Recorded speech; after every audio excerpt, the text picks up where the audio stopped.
Вработени во ЈСП бесни на Данела Арсовска, откако јавно проговорија што се случува со автобусите во гаражите и зошто се почесто се случуваат дефекти, Арсовска сега ги деградирала и прераспределила на пониски позиции од тоа што досега го работеле.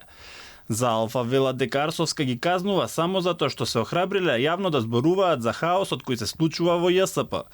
Меджити Дризи и Елизабета Тошевска денеска се сретнаа со директорот на ЈСП Драги Кушовски, за кој вела дека не е виновен за она што се случува во претпријатието.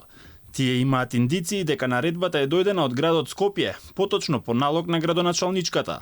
Па сето она што се случуваше со нашите изјави према градоначалничката, односно градоначалникот на градот Скопје, а имаме индиции дека ветерот дува од кабинетот на градоначалникот на град Скопје, насоките за прераспоредување, односно за тргање од тие работни места е од таму насочена према лица кои се во правната служба во ЈСП, а тие извршуваат задачата, односно постапуваат согласно тоа што им е дадено од кабинетот. Меджите Дризи, кој претходно работел како возач, доживеал сообраќајна несреќа, се повредил и од тогаш има медицински документ со кој потврдува дека му е забрането да вози и да работи во седечка позиција, но на Идризи сега му е наложено повторно да биде шофер. Претходно работев како механичар неколку години, после тоа бев возач.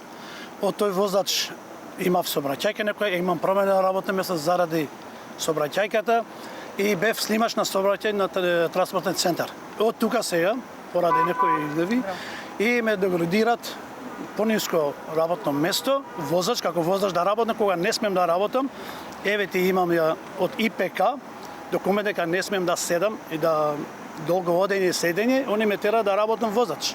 Председателката на синдикалната организација на СПАјС во ЈСП Скопје, Елизабета Тошевска, пак која е пред пензија, вели дека не по нејзина вина, намерно е деградирана од позицијата диспечер на работно место организатор на автобуски стојалишта. А сега сум префрлена не по моја волја, нели, и преку ноќ како организатор на автобуски стојалишта, што е многу пониско работно место. Од град Скопје ни одговорија дека за било какви информации одговорите да ги побараме во раководството на претпријатието. За информации за тековното и оперативно работење на ЈСП може да го контактирате раководството на претпријатието.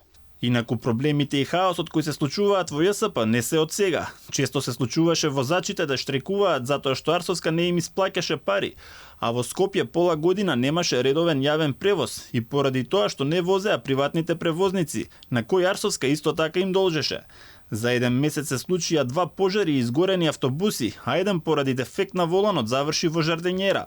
Градоначалничката Данела Арсовска дојде на функција со ветување за бесплатен превоз за сите граѓани и набавка на нови 250 еколошки автобуси.